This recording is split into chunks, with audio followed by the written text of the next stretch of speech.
Hey, what's up, guys? This is Taylor, and I hope your week is off to a good start here, guys. It is Monday, May 16th, and I'm bringing you the weekly watch list video here a day late. So, shameful, I know.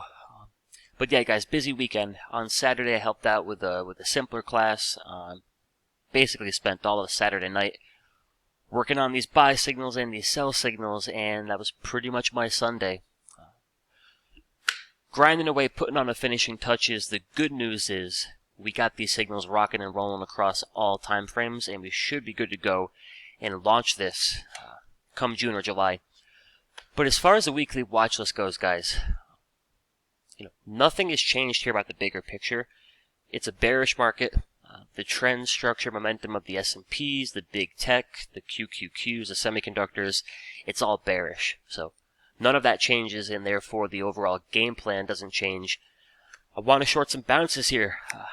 I just need that bounce to short, so keep in mind, we are going to hear from JP and the boys tomorrow. Not sure what time, but we will have the pleasure of hearing from JP, so keep that in mind.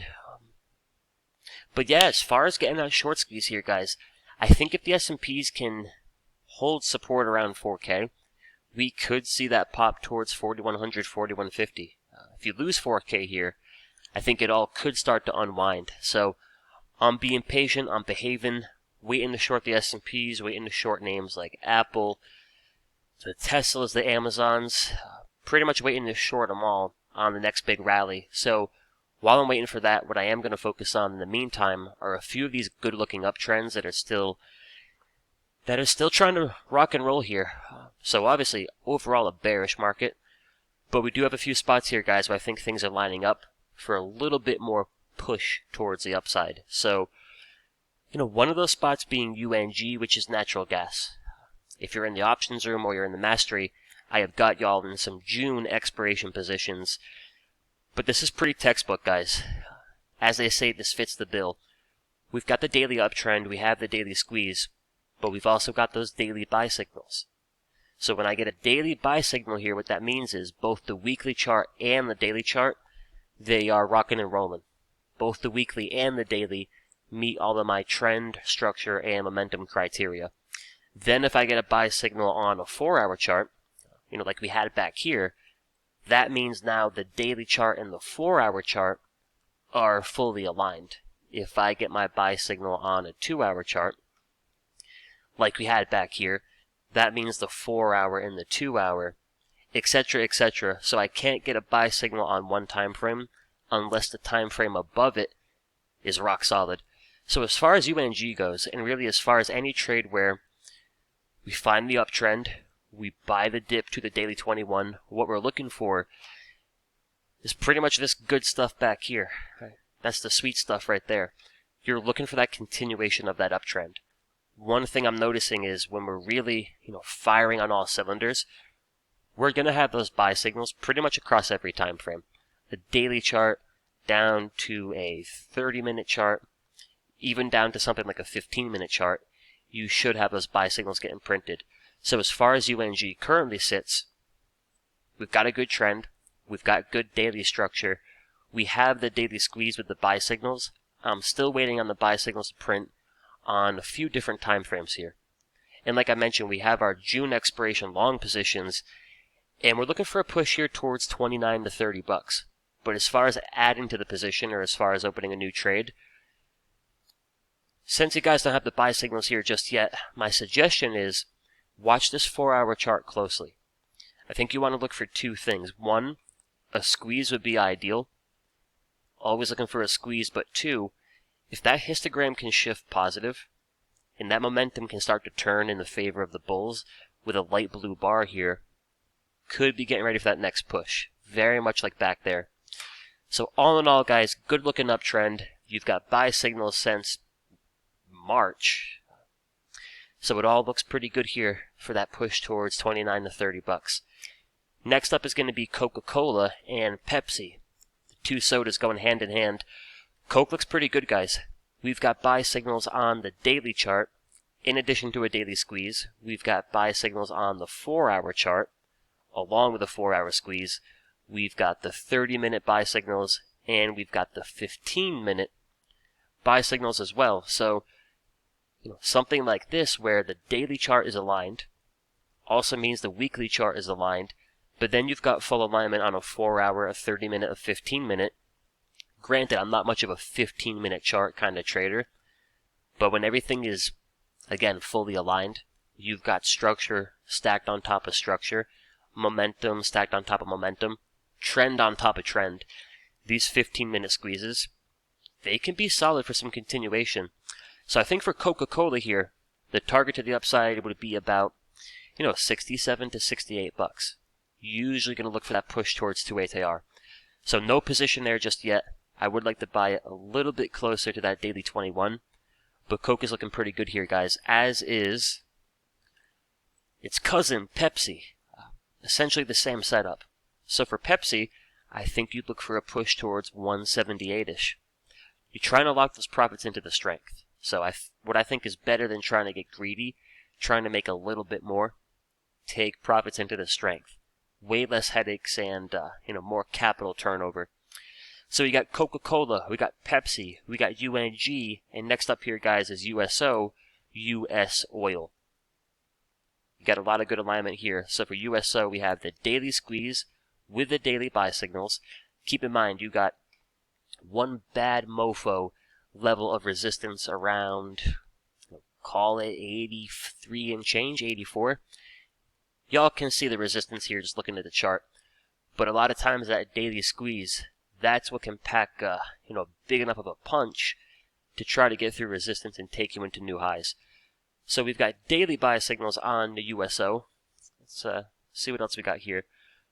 We've got hourly buy signals. We have got the 30-minute buy signals, and then there's that 15-minute printing them as well.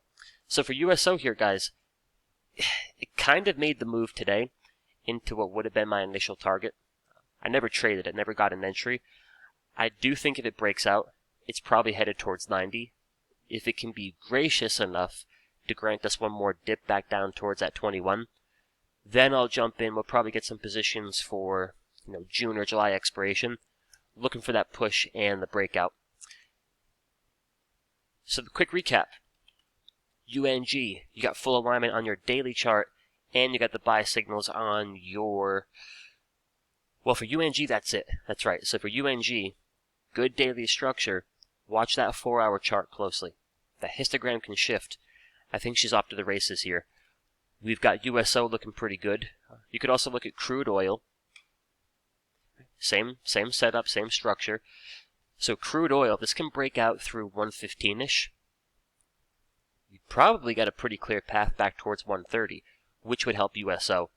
So the natural gases, the oils of the world, the Coca-Colas, and then a few more for you guys here.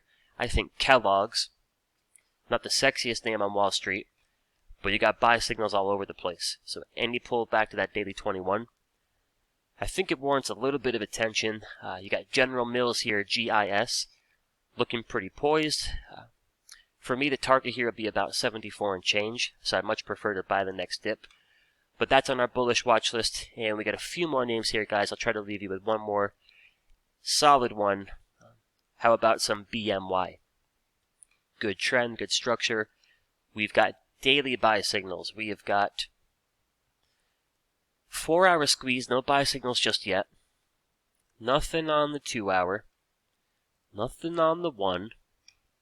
But there's your 15-minute end-of-day squeeze with the buy signal. Right? So what that means is the 15-minute chart and the time frame on top of it, the 30-minute chart, they fit my trend structure and momentum criteria. So there's a few picks for you guys. As far as the short side of things goes, the simple trade, if we could get a rip here, would be to try to put on some June or July expiration shorts, maybe some call credit spreads, probably some put debit spreads on the SPX if we could get towards 41.50. I think a name like Tesla, and don't get me wrong, Tesla's already gotten a pretty good haircut from 1240 to 720.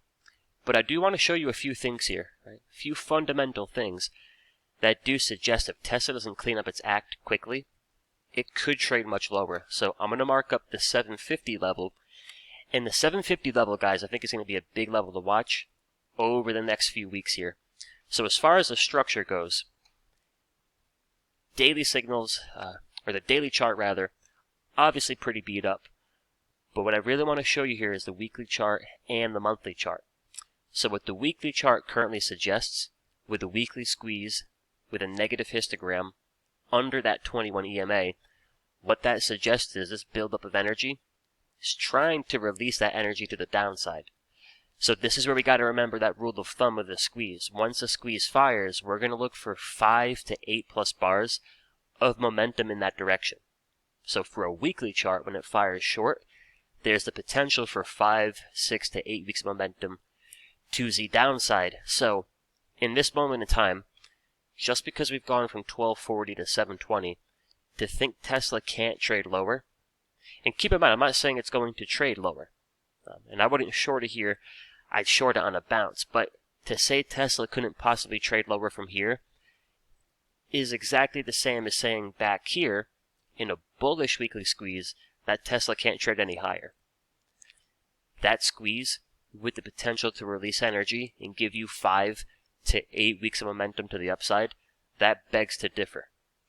So with a bearish weekly squeeze, you've got room, and then I want to show you guys the monthly chart. If we get a monthly close under that monthly 21 EMA, understand some of the significance here. Now your daily chart, your weekly chart, and your big old monthly chart, right, the big whopper here, they've all lost structure.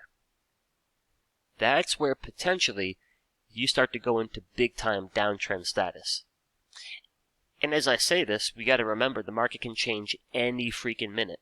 So no biases, but in terms of structure, a weekly squeeze possibly getting ready to fire short. At the same time, a break under the monthly 21. Nothing bullish about that, guys. So I do think Tesla on a nice rip back towards 850-ish. That could set up a short. I think Apple, you get kind of the same dynamic here. We're from 180 down to 145. It's gotten spanked pretty damn good. But there's a weekly squeeze that still hasn't fired short. So back here, you wouldn't want to say Apple can't trade higher because the weekly squeeze begs to differ. Back here, you don't want to say Apple can't trade higher because the weekly squeeze begs to differ. Same thing back here. So, the structure is here for more downside. The squeezes could certainly trigger that next flush, but I need a better entry. And keep in mind, guys, where this really gets dangerous as far as playing the short side is when you're shorting these things in the hole. Right? That moment in time when it feels as bearish as possible, typically that's not the best time to get short. So, you know, one thing that we saw in the options room this morning was, you look at a name like a Roblox, right? Now, back here around 20 bucks, this feels very bearish. Right? It's breaking down, it's bleeding, right? All that verbiage. But you're down here at minus 3 ATR. I think a better way to look at it is, you probably want to be careful shorting a stock that is trading, let me do the math here, almost 60% under its daily 21 EMA. Visually, it doesn't look like it. But down here around 20 bucks, a daily 21 up here at 32, it's about a 50-60% move just on a move back to the daily 21. That doesn't change the structure.